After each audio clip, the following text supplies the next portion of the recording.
আজকে শাকিব খান মানে ওই সময় আমি যখন কাজ করেছি তখন আমি বলতাম এই ছেলেকে পিছন দিকে তাকাতে হবে না।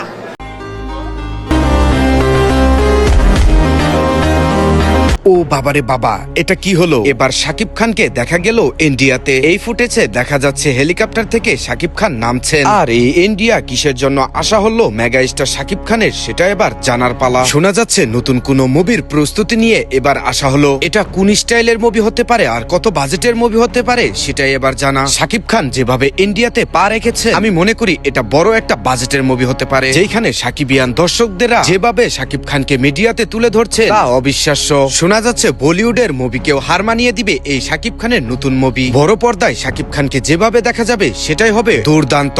আমিও চাই বাংলা ইন্ডাস্ট্রি নায়ক বলিউডকেও হার মানিয়ে দেয়। দর্শক, এই বিষয়টা নিয়ে আপনি কিভাবে দেখছেন অবশ্যই কমেন্টে জানাবেন। আমি মনে করি এই শাকিব খানের নতুন আপডেটটা আপনার কাছে ভালো লাগবে। আপনিও যদি শাকিব খানকে নিয়ে কিছু বলেন সেটা আমার কাছেও ভালো লাগে। হ্যাঁ, ভিডিওটি যদি আপনার কাছে ভালো লাগে থাকে তাহলে চ্যানেলটি সাবস্ক্রাইব করে দিবেন। ধন্যবাদ প্রিয় ভাই, সব সময়ের জন্য ভালো থাকবেন।